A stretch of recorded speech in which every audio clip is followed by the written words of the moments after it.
gentlemen, I am the one and only DJ Storms! And I would like to welcome all of you back here to the Lightning Flash update on YouTube.com for September 7th, 2018. As of course, you already know who I am, Mr. Controversy, and the operator of the best damn Twitter handle known to mankind. As you know, I have switched up the location. I do not have central air in my house, and it is impossible to keep every single solitary room in my house cool, especially for the summertime. For some reason, it is September 6th, and it's almost 100 degrees outside. So you can imagine that I had to improvise, so I switched up the locations. I could have just done it in the Storm Stream area, but that is Thunder's location, and I couldn't just show up there unannounced. He's got his own activities to attend to, as do I. But nevertheless, this is still the Lightning Flash update, run by the top of the line in wrestling analytics. So, we are going to get our own festivities here on the Lightning Flash update started with the weekly show reviews. Monday Night Raw, really, what else do you want me to say about Monday Night Raw? I mean, it's the same old song and dance every single week. I don't think that we have had one good episode of Monday Night Raw this entire year. Maybe a decent one, but no good ones. Strowman, McIntyre, and Ziggler kicked off the show. Braun promised to break Roman in half inside Hell in a Cell and take the Universal title. So it's basically the same old thing with Braun Strowman threatening Roman Reigns and all that other good stuff. The Shield comes out. And we have another brawl in which the entire locker room needs to come out and separate three men. 3 men from the Shield and 3 men from Strowman's team. And here's the deal. Some people want to play this off as this was a good segment based on the fan reaction, but the fans did the same thing for Roman versus Lashley back in July, and that segment turned out to be the segment that, or really the entire show, made it the least viewed episode in Monday Night Raw history. And that segment had something like probably one of the major points of Monday Night Raw was that segment. That had something to do with Monday Night Raw suffering its lowest ratings on that specific episode. They didn't suffer that low of ratings as far as I know, because I haven't checked yet. But regardless, this was still a terrible segment. And it ended up with the Shield getting arrested and going forth between a cell, being fingerprinted before a judge, all this other bullshit. Moving on, the Bellas versus the Riot Squad. Liv Morgan was the best wrestler in this entire match, and this needs to be said. The Bellas are the most overhyped and overrated women's wrestlers in WWE history. And that, my friends, in the words of The Undertaker, that is the painful truth. Whether you like it or not. But here's the thing that I want to know. How do you botch the same move twice in one match? Brie Bella botched the suicide dive not once but twice. I have heard of ring rust. Believe me, but that was just ridiculous. I have never stepped foot into a ring in my life, and I can do a picture-perfect Purple Rainmaker elbow drop and a picture-perfect Swanton bomb into my above-ground pool. But Brie Bella, they should have been training, and I assume they were training, but even after all that time, to get back in the ring, you have that much ring rust. And the second one, she fell flat on her face. What's that, there's this one little compilation of funny stick figure moments, on YouTube.com, and one of the compilations was a stick figure guy saying, everybody do the flop, and everyone just fell on their face. That's what Brie Bella did. Everybody do the flop. Brie Bella did the flop. And then they went to Ronda Rousey and offered her training. What are they going to teach Ronda Rousey how to do? The flop? That's what it looks like. We might as well come up with a new name for Brie Bella. Might as well call her Chewbacca or Brie Botcha. I like Chewbacca better. So, from now on, we're going to call Brie Bella Chewbacca.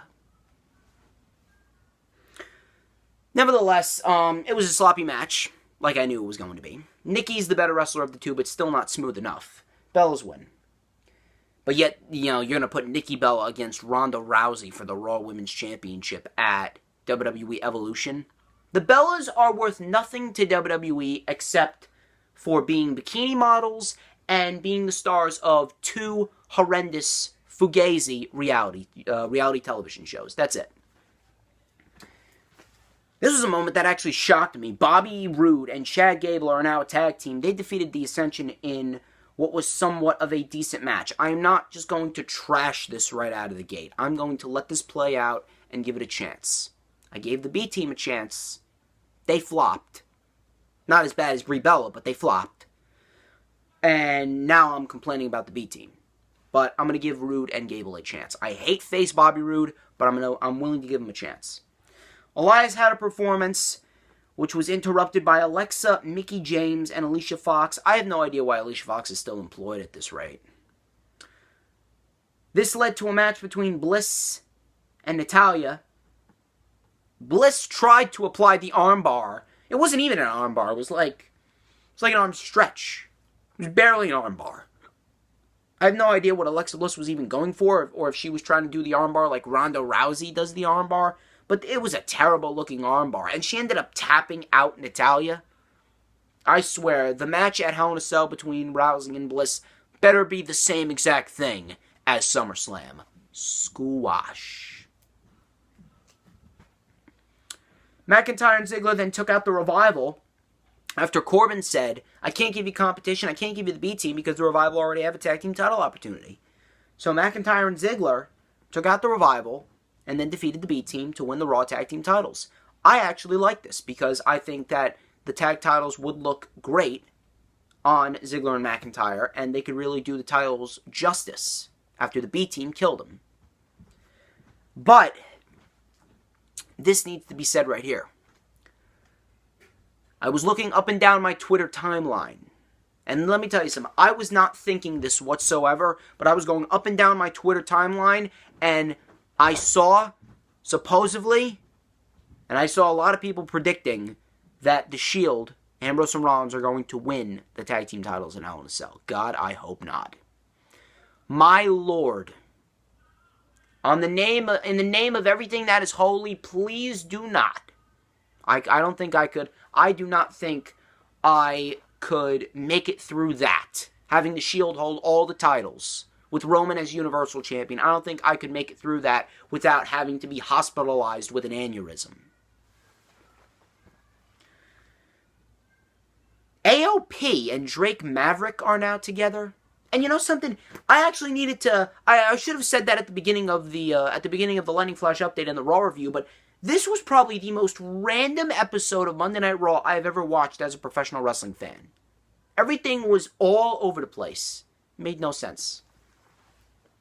And if Drake Maverick said that AOP are going to go after the Raw Tag Team titles, why are they out helping the Raw Tag Team champions, McIntyre and Ziggler, take out the Shield? That made no sense. AOP defeated some jobbers, and that was that. Shawn Michaels and The Undertaker had a great promo leading up to the greatest, or no, not the greatest. You might as well be the greatest Royal Rumble because it's going to be another glorified house show, but Super Showdown. Super Showdown. Undertaker Triple H last time ever. Shawn Michaels saying that he stayed retired out of respect for The Undertaker. Undertaker says, I took the best that you had and Triple H had. I put you down. Is it respect or is it fear? And I'm going to put down Triple H once again at Super Showdown. So we got Triple H live next week. We also got Mick Foley live next week to address this whole thing as well. Sasha Banks and Bayley defeated Dana Brooke and Ember Moon. You know, Ember Moon, the best women's performer on Monday Night Raw, right next to Sasha and Rousey. And this is what you're doing with Ember Moon, putting her in meaningless tag team matches. Where is Ember Moon's title shot? Where is Ember Moon's Raw Women's Championship match? Why didn't they give the win to her at Money in the Bank, in that Money in the Bank ladder match? And then you could have had Ember Moon do the same thing that Alexa Bliss did. You could have had Alexa versus Rousey, or Rousey versus Natalya at SummerSlam. You could have had Ember versus a heel Sasha, and then Ember could have dropped the title to Rousey at the Rumble. It's too soon for Rousey. No matter how big of a fan I am of her, she is not deserving of that title right now. No matter how big of a fan and how big of a supporter I am for her. That was Ember's. I think you pretty much know what I'm talking about here. Lashley and Mahal had a meditation session. I can't even decide which is worse. Bobby Lashley, he's supposed to be a legitimate killing machine. One month ago, he's singing Rockin' Robin, tweet, tweet, tweet, tweet, with Elias. And now he's doing, now he's sitting in the middle of the ring on an Indian carpet with Jinder Mahal and Sunil Singh going, yeah, my man, water, Shanti. That's what you're doing to Bobby Lashley. His return, I was actually excited for his return. And within 3 weeks, I could not stand him. You're really doing that to a guy who's supposed to be a legitimate killing machine? How they brought him back for a match with Lesnar, and now that match with Lesnar might not even happen. Instead, you're having him singing Rockin' Robin, tweet, tweet, tweet, tweet, and Shanti.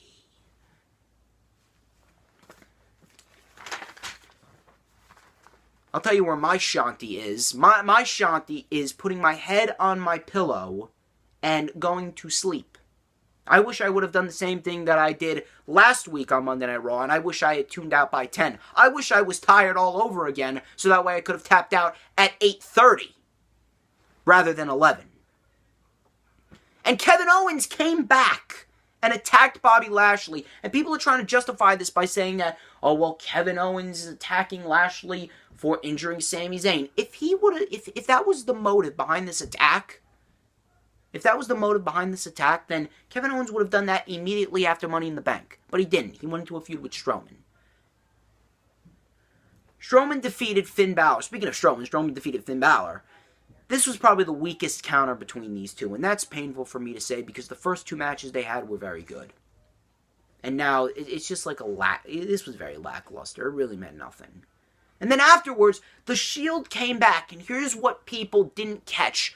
Roman was in the driver's seat. He came out of the ambulance first, signifying that he is the leader, and then he opened the door for Rollins and Ambrose, basically stating that these two are my bodyguards.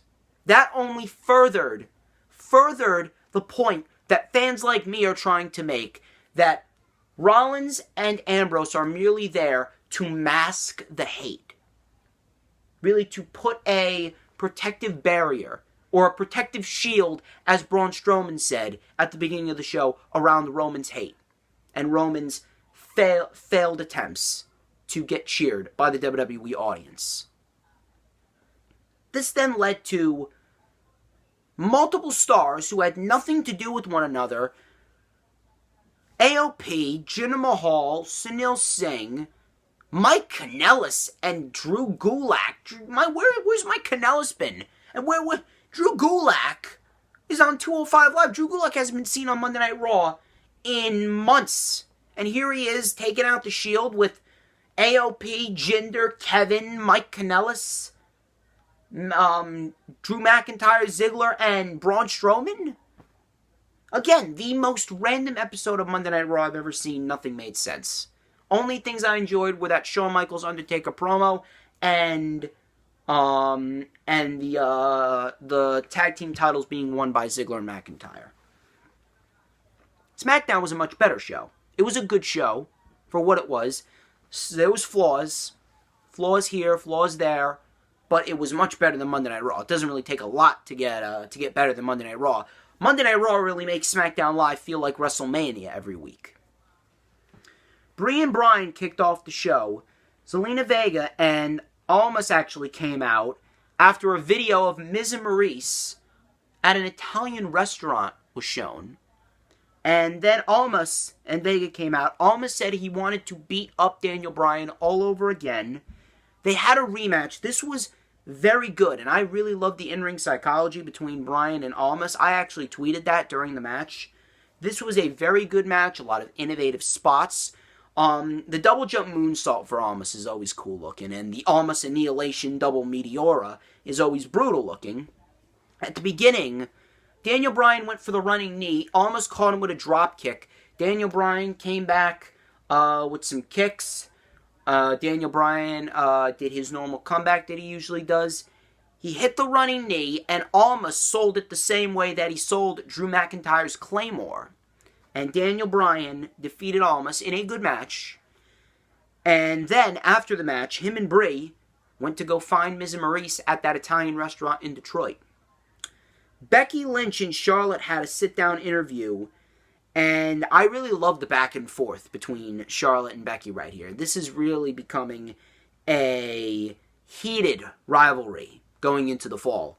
Charlotte basically saying, all you had to do was ask for a title match, and Becky going, oh, screw you, your majesty. I don't ask for anything. Now I'm taking what I deserve. Just going back and forth. Becky basically saying how she plans to take the title, and the match has been confirmed. Charlotte said there will be no excuses when I beat you at Hell in a Cell. I think that that's going to end in a double disqualification or a double countout. I think that Becky's moment's going to be saved for WWE Evolution. I don't think it's going to be either at Hell in a Cell or Super Showdown, because they confirmed the match for Super Showdown as well. Naomi defeated Peyton Royce. This wasn't anything. This went 2 minutes. Naomi won with the sunset flip roll-up. Asuka then came out and made the save from the 2-on-1 assault, and it was confirmed that in Melbourne, Australia, it is going to be the Iconics versus Naomi and Asuka. Now, the thing that I am thinking right now is the Iconics are going to win because it's their hometown. And Asuka's going to turn heel on Naomi. And we are going to get Naomi versus Asuka at Evolution. I would not mind that. I think Naomi versus Asuka could put on a great match. That's a women's championship match right there. So we're going to see how that plays out. But really, if you wanted to skip over that, you could have. Jeff Hardy and Randy Orton had 2 separate promo packages hyping up their Hell in a Cell match, which were very good. Talking about each other's mindsets going into Hell in a Cell, really giving us an in-depth look on how these men are prepared to go to war. And I really like that. I like those little promo packages. Randy Orton being as sadistic as ever, Jeff Hardy being as focused as ever, and as heroic as ever. If Jeff Hardy does a swanton off of the cage, my God, Shane McMahon is one thing, but Shane McMahon has been doing those spots forever, and Shane McMahon, he's still doing it. He's still doing it, but I think if Jeff Hardy does, I think Jeff Hardy might legitimately break. Shane McMahon is not human. I am thoroughly convinced that Shane McMahon is not human. He is unbreakable. But Hardy, I don't know. R-Truth and The Miz are going to face off in the main event due to a segment. R-Truth is fantastic. Ever since he returned, I said that he was underrated and they should utilize him more. And now they're starting to utilize him more. I don't want to toot my own horn, but I'm just saying. R-Truth and The Miz backstage. R-Truth mistakenly called Maurice Carmella, and then he continued to call her Carmella. And then he actually recruited the real Carmella and said the other Carmella, Miz's wife, called you Staten Island trash. And Carmella accompanied Truth to the ring for the main event. I think R-Truth might be the next contender to challenge Nakamura for the United States Championship, if I'm not mistaken. I think R-Truth might be the next one. He's going to fail, ultimately, but I think that would be a very good match nonetheless. Samoa Joe addressed the crowd. Now, let me see if I can get this down. I've been practicing. Oh, Wendy! So something along the lines of that. But please make that a t-shirt. WWE, if you're watching, please make that a t-shirt. I want to come on the Lightning Flash update of the Rundown with a shirt that says, "Oh, Wendy, one day." Samoa Joe's great. He promised to make Styles go night-night at WWE Hell in a Cell, and Styles came out and he just beat the shit out of Samoa Joe. With forearms, he went for the steel chair. He still ended up beating the shit out of Samoa Joe, but without the steel chair.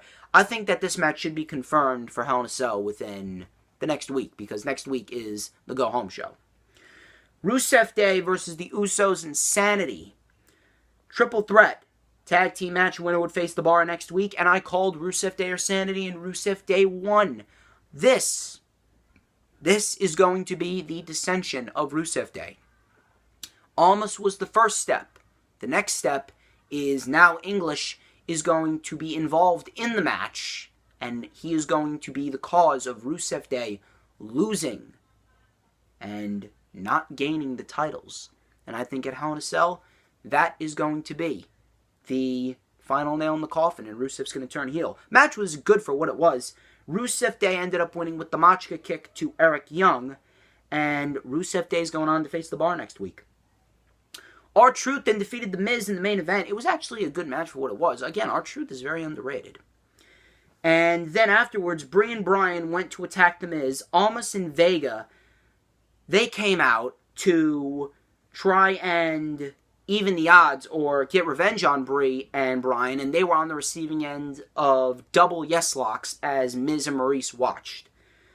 That was not a good portrayal of Almas or Vega. I mean, yes, they're undefeated on pay-per-view. Yes, they've been gaining a lot of momentum.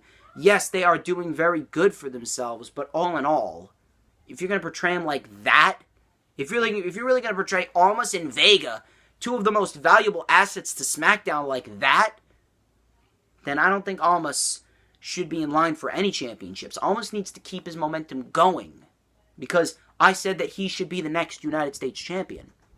And that's really not what a champion should look like. Tapping out with his business associate to yes locks. Still a good show for what it was. Flaws here and there, not gonna lie. Sanity still buried. Asuka and Naomi versus the Iconics. Again, no one really cares about that. 205 Live. This was a show based on two very good matches. They really brought the stamina. They really brought the pain, and they brought the game in these two matches that they had on 205 Live. It started off with Gran Metalik defeating Tony Nese. There were a lot of innovative spots in this match. We had a Hurricane Rana to the floor. Gran Metalik tried for a moonsault to the floor, but Tony Nese got the knees up. Nese went for the 450. He connected, but Gran Metalik kicked out. I thought Tony Nese was going to get it right there.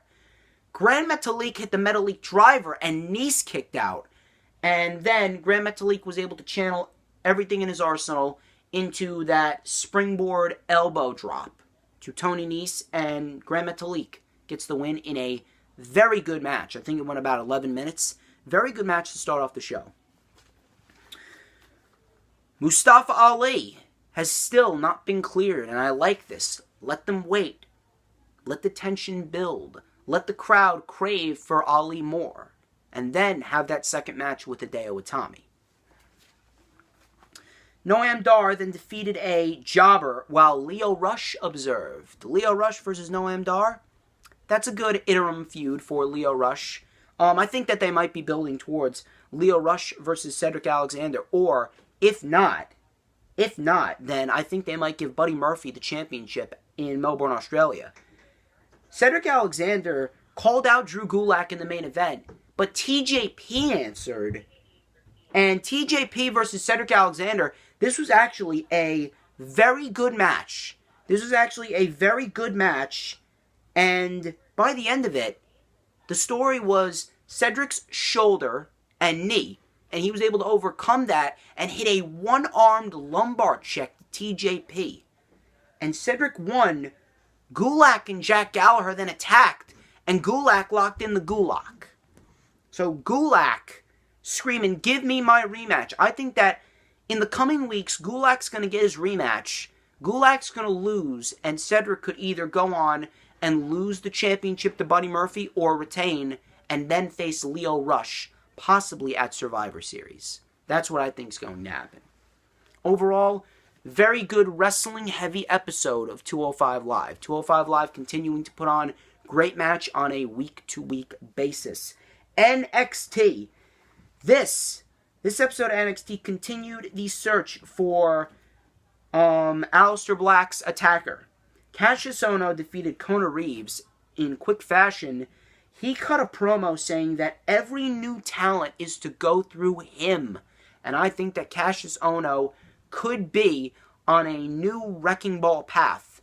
And it could come in the form of possibly the North American Championship. Cassius Ohno, EC3, or Velveteen Dream, those three could be in line to take the title off of Ricochet within the next couple of months. I don't think Ricochet is holding it to WrestleMania weekend. The Forgotten Sons versus the Street Profits. This was actually a decent tag team match.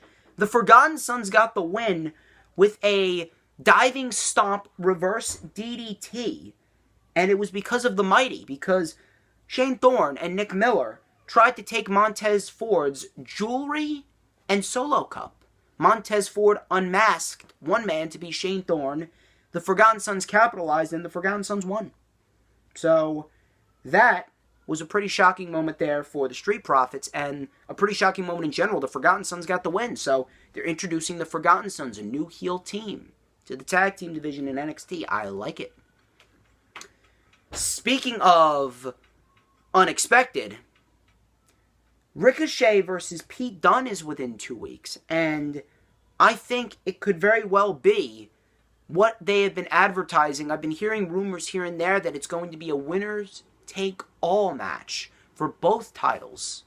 So if that's the case, then I actually think that the Undisputed Era are going to interfere, and this is going to be the start towards the build-up for War Games.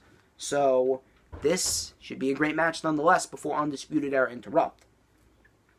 Kairi Sane defeated Trish Adora, quick fashion. Shayna Baszler then came out and says that when she enacts her rematch clause, this whole pirate princess treasure fairy tale is going to end. They had a brawl, but Kairi Sane stood tall. That was an unintentional rhyme right there. Then we had a cell phone promo from Tommaso Ciampa. Tommaso Ciampa is a wrestling god. Forget JBL. Tommaso Ciampa is the real wrestling god. Sitting back there with the championship, just cutting promos on his cell phone, saying, I got no challenger, so I am nowhere to be found. Tommaso Ciampa, man. I cannot wait until Tommaso Ciampa gets a challenger. Can you imagine who he's going to face next? I actually think it's going to be the Velveteen Dream, because the Velveteen Dream defeated Johnny Gargano in a great match in the main event. Again, just like the match with Cedric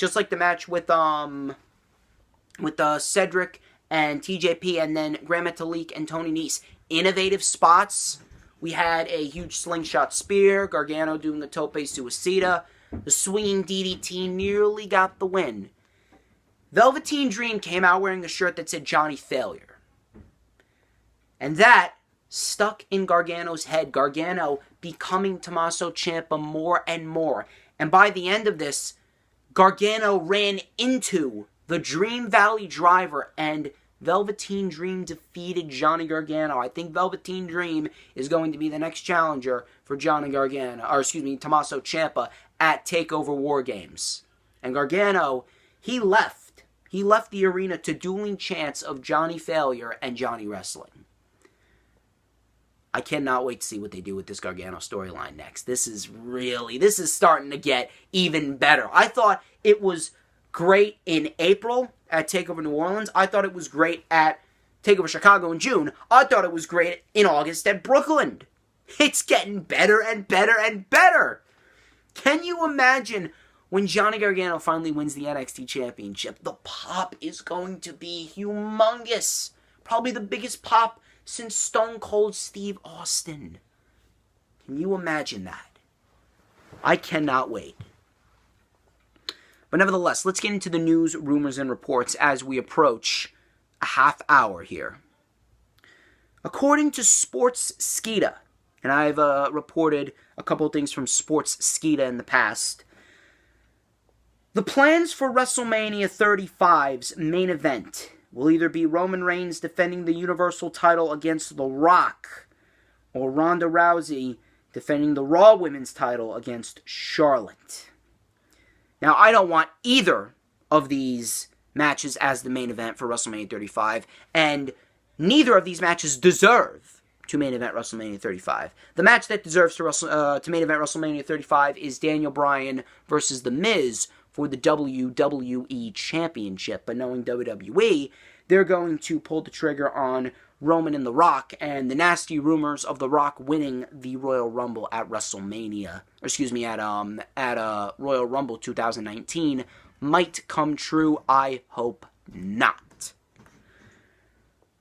Now, given the choice between the two, I take Charlotte and Rousey, because at least I like Charlotte and Rousey. At least Charlotte and Rousey are two talented athletes who are over with the audience. They are much better in the ring than Roman and The Rock.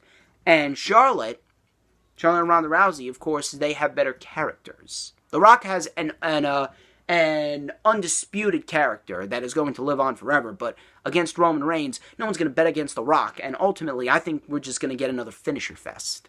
Look what we got with Cena and The Rock at WrestleMania 29. Too much of the same. Look at what we got with Roman and Lesnar at WrestleMania 34. Too much of the same. Neither of these matches should main event, but I would take Charlotte and Rousey over Roman and The Rock. Because if Roman and The Rock main events, you are going to have to put me in a hospital with an IV in this arm, with an air pocket and a oxygen tank on the side, and I'm going to be hooked up to life support. Next report. Now, this actually has something to do with Naomi. If not Asuka, then this match was personally requested by Naomi. Kathy Kelly caught up with WWE superstar Naomi at the Teen Choice Awards, and Naomi says that at WWE Evolution, she would love to face former WWE superstar Milena. I like Milena. She was very talented. I remember watching Milena during my early years as a wrestling fan. I remember her Raw Women's Championship title reigns, her Divas Championship title reigns. I remember her match with Beth Phoenix at the Royal Rumble of 2009. That was actually the first Rumble that I've ever watched. I wouldn't mind this match, but I feel as though Milena could be a little rusty in the ring. I mean, just look at what happened with Brie Bella and Nikki. I mean, Brie did the flop. That is never dying, by the way. That's going to become a staple whenever I talk about the Bellas. But I think that Asuka versus Naomi would be the better match, rather than Naomi versus Milena. I wouldn't be against this, but I'd rather see Asuka versus Naomi. You can form your own opinions on that. My next report comes from two sources: the Little Caesars Arena in Detroit and the Wrestling Observer. According to the Little Caesars Arena in Detroit, WWE Monday Night Raw will be held on Friday, December 28th, and it will be airing as a taped show on New Year's Eve on Monday. The Wrestling Observer newsletter also says that the Christmas Eve episode of Monday Night Raw and both the Christmas and New Year's Day episodes of SmackDown Live will all be taped shows as well. This is actually a smart move, considering what happened last year. This is a smart move. Give superstars a chance to be with their families on Christmas. Give people time to relax on Christmas. And this will be a good move. They will be taped, and they'll air as per usual. They should start doing that around every major holiday, rather than just Christmas and New Year's. And my final report actually concerns All In and Chris Jericho. According to PW Insider, WWE didn't know and are not happy about Chris Jericho's appearance at All In. The Insider also says that Jericho's appearance had nothing to do with him signing with Impact Wrestling, and he's not planning on signing there. You know something? WWE want to be unhappy with Chris Jericho appearing at All In, but in all honesty, Chris Jericho can do whatever the hell he wants. Though WWE is good friends with Chris Jericho could do whatever the hell that he wants. Okay? Chris Jericho owes nothing to WWE. WWE owes everything to Chris Jericho for everything that Chris Jericho has done. There are certain people in WWE where WWE owe the world to. Undertaker, Chris Jericho, Randy Orton, John Cena, Triple H, Shawn Michaels, Stone Cold Steve Austin. Those guys are owed a lot by WWE. They don't owe anything to WWE. And by the way, Chris Jericho is a grown man. He's not signed to a WWE contract right now. So, WWE, now they're just looking salty. I mean, if you want to build up a brand and build up some competition for WWE, you recruit a big name like Chris Jericho. So, I think WWE might be sensing that there is some competition in the air. There is some competition in the air, and I think that Cody, the Bucks, I think that Omega, and all those other guys that competed at All In, I firmly believe that if they continue doing what they're doing, and they're able to get New Japan and Ring of Honor a separate television channel for free in the United States, I think that WWE is going to have some major competition on their hands, and they are not going to be in a good position. Because all you need is one opportunity. As Tommaso Ciampa says, all he needs is one opportunity. All the Bucks need, all Cody needs, all Omega needs, all the Bullet Club needs, all Ring of Honor needs is one opportunity. And just like that, we're going to relive the Monday Night Wars, or whether if it's on Monday or whatever weekday, we're going to relive the Monday Night Wars in 2000 and whatever. And we are going to have some mighty fine competition when it comes to the world of wrestling. Ladies and gentlemen, that wraps up this edition of the Lightning Flash Update. I would like to thank each and every single one of you for tuning into this video. Do not forget to like, comment, subscribe. Follow me on Instagram and Twitter at TheDJStorms. WrestleMania 2 is going to be at Felician University on none other than September 23rd, with the autograph signings and meet and greets starting at 12:30, and the actual show is going to be starting at 2:30. So do not miss it. Get your tickets in advance. They are available now. It's being hosted by former WCW and WWE superstar Crowbar. Also, the meetup for Wrestling Express. Shout out to Tommy McGrogan and Glenn Davidson. If you want to go follow Wrestling Express on Twitter, it's at WExpressNation. And join the group, not the fan page, on Facebook. On Facebook, obviously, at Wrestling Express. It has been changed, the meetup. For Hell in a Cell, it's no longer at the Tilted Kilt Pub and Eatery in Wayne, New Jersey. It's at the Hooters of Wayne, New Jersey. And they will be screening Hell in a Cell. I'll be there. The members of Wrestling Express will be there. Come on out. Have a good time. It's free to attend. And ladies and gentlemen, I'm DJ Storms. This has been the Lightning Flash Update, and you have a great weekend.